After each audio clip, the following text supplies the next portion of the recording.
I'm going to do a quick video showing you the steps on how to build a mask. Um, if you're going to do a whole bunch of masks on a large piece of fabric, you probably want to draw all of your right hand templates out this way, and then when you come back around, do the left hand ones facing that direction. So make sure you flip your template, otherwise you're going to have two of the same side. So we'll start out and we'll just make enough fabric to do one mask. I'm using a chalk pencil to draw it out. I made a plastic template out of a paper one that I had started.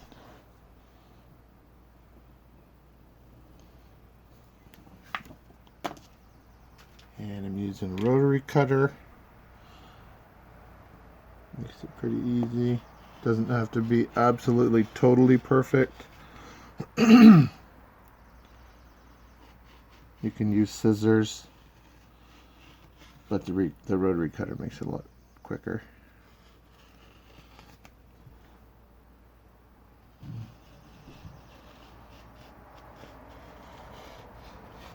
And if you're going in production mode and you're making a whole bunch of masks, you can stack the fabric 2 or 3 layers, or you can draw out a row of templates and then fold the fabric ahead of time, and then when you cut through, you'll make a left and a right side if you have the fabric folded. And you want to lay the 2 good sides against each other and sew down the whole length with about a 1/4 inch seam allowance.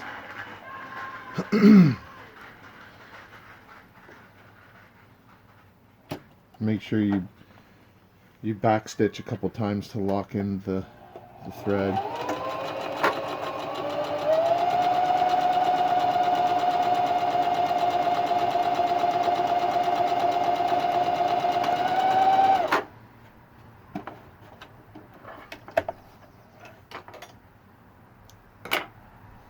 It's probably hard to see.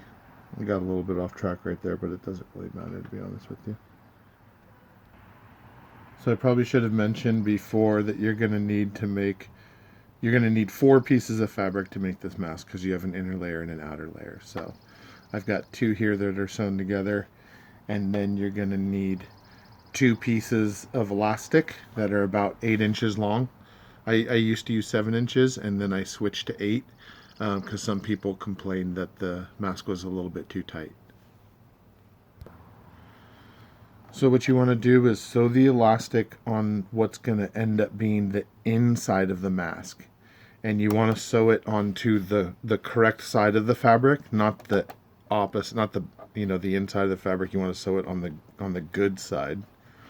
And you're going to put it about 3/4 of an inch from each end. Doesn't have to be perfect, just make sure it's even on the left and the right side. You can play around with the position of the elastic. Sometimes if you have it too low, the mask will bunch up a little bit when you wear it. So you can kind of customize it to fit your face by where you position the elastic. Unfortunately, it's just going to be a little bit of trial and error. So you want to go back and forth a few times with your stitch with about a 1/4 inch seam allowance. Start a little bit ahead of the elastic.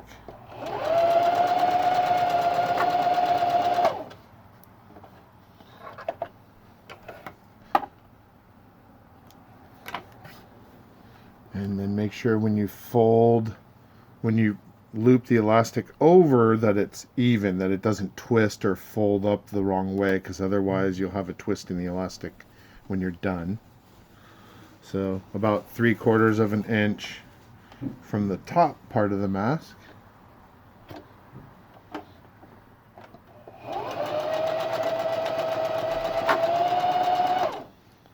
Some fabric will bunch up a little bit when you're sewing that close to the edge. It can be a little bit of a pain in the butt. Snip off all of the ends of your threads, and then repeat the same thing for the other side. If you have a bunch of leftover excess fabric here past your seam allowance, if you messed up like I just did on this one, you can cut off the excess so it doesn't bunch up too much inside of the mask. I know it's going to be hard to see with this black fabric on black thread, but you might be able to see there. You want at least that much of the seam allowance left. So now we need to put the two halves together, and some of these fabrics are a little delicate, and just the weight of the elastic will kind of flip them around and flop them around a little bit. So I like to use these little binder clips to hold everything together. So we want to put the two good sides together, because that's going to end up being the outside. We're going to flip it inside out when we're done with this next step. So what I like to do is line up the edges where the elastic is sewn, get that nice and lined up, use one of the binder clips to hold it together right at the point of the elastic, because it's kind of rigid, it holds well. And then you're going to flip the one piece into the other, and this part's kind of important here. I like to offset the seams. You can see right here where I sewed the seam, I like to flip one to the left and one to the right. That helps with protection. Makes it so the two seams aren't lined up, and the mask will do a better job filtering, but it also makes it a little bit less bulky. The other thing that I found is make sure you fold the seam on the side that you're going to sew away from your presser foot so it doesn't get caught up under the presser foot. So I like to do a couple sets of these clips, especially at the nose bridge. It's really important. After you've made about 100 of these, you could probably skip most of these clips, but when you're first getting started, it makes it super handy to have them.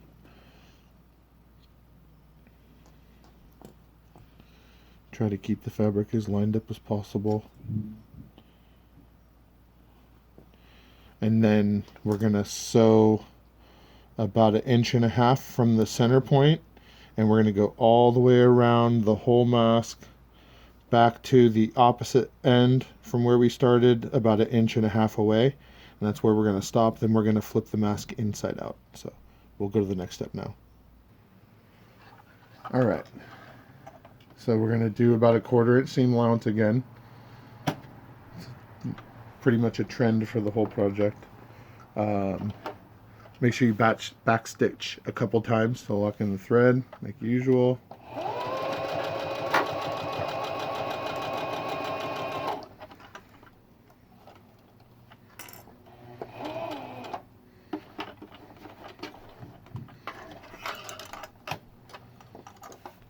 Don't let the clips get you hung up on the edge of your sewing machine. Kind of lift these up and out of the way so it doesn't lock in on this corner here. At least on my machine it does that.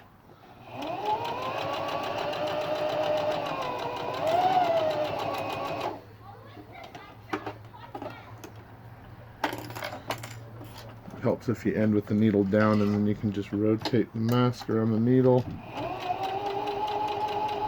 I'm following the edge of the presser foot as my seam allowance. If you have any crinkles or creases in the fabric, especially around the nose bridge, try to flatten those out before you sew it.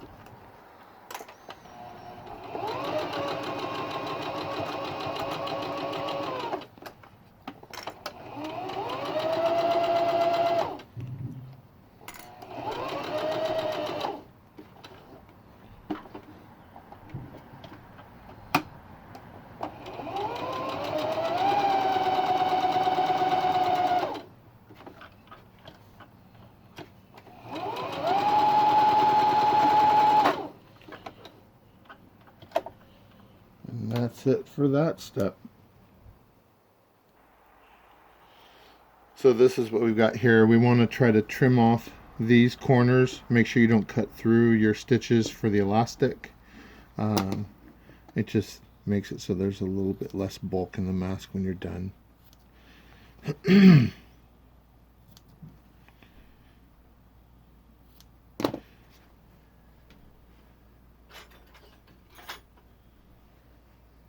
And I've been using a chopstick to push the corners out. So then we're going to flip the mask right side out at this point, and we're going to kind of push those corners out where they need to be. And I'll take my plastic chopstick and get it up into those corners really good and push the edges of the fabric out.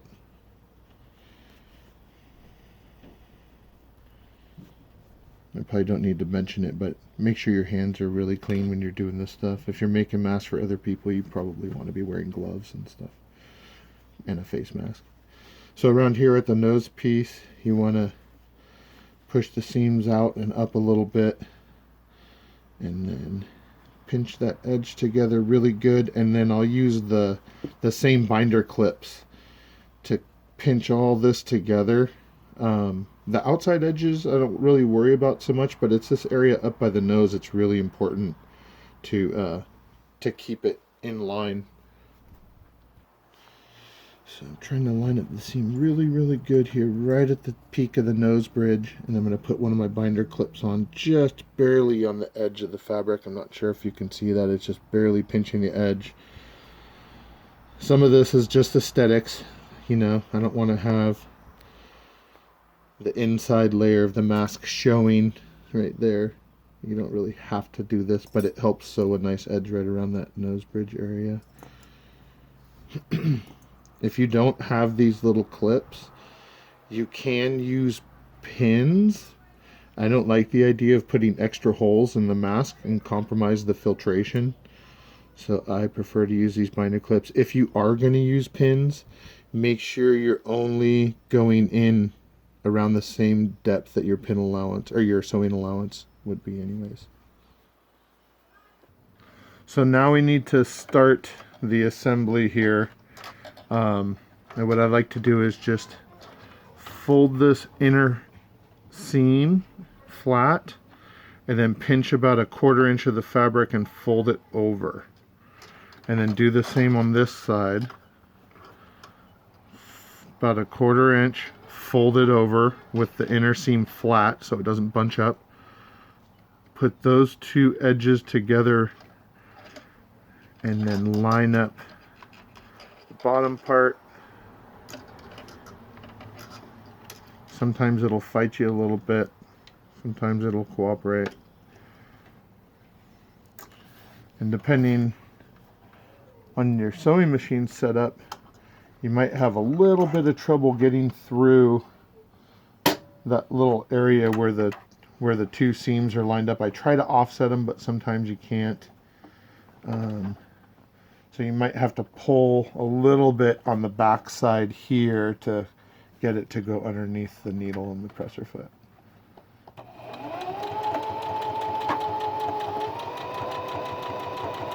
I'm doing about an 1/8 inch seam allowance on the finishing edge.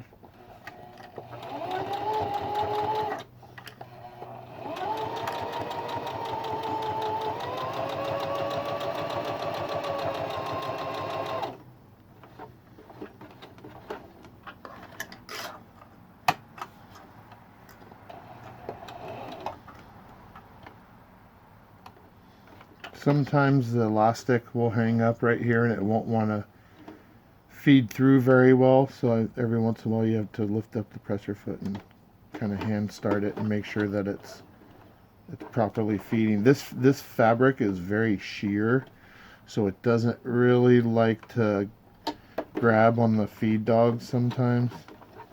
Make sure you get it started.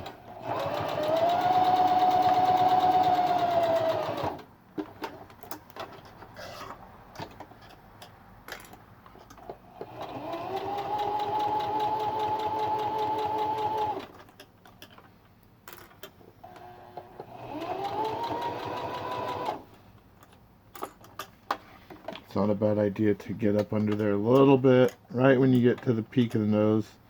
Make sure nothing's bunched up.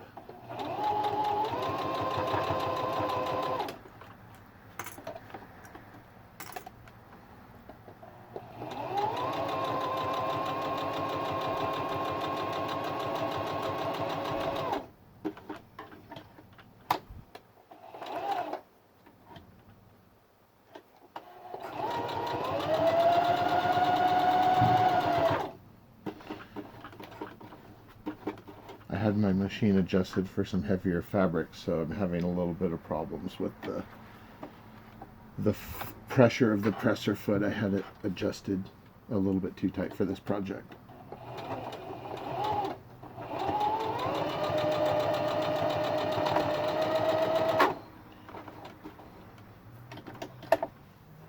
There we go. So I found these nifty beads at Joann Fabrics. They were like $4 for 1,000 of them. And I'm putting them on the elastic to make the tension adjustable. And I have this little piece of wire, and I just feed it over the elastic and then put the bead on the wire. Oops. Try that again. And then use the wire to pull the bead over the elastic. And then repeat that for the other side, and you're pretty much done. If you wanted to put a nose bridge on, I prefer to use the iron-on nose bridges. You can find them on eBay. They also have adhesive ones. They don't hold up very well if you're washing the mask every day. You can also get these coffee ties, which are adhesive on like the inner 3.5 inches. There's a wire down each side. You can put those on there. Some people will sew down the middle. I'm not a big fan of doing that because you're putting extra holes in the mask. If you're gonna run a nose bridge, I just recommend that you get the iron-on aluminum ones. Thanks.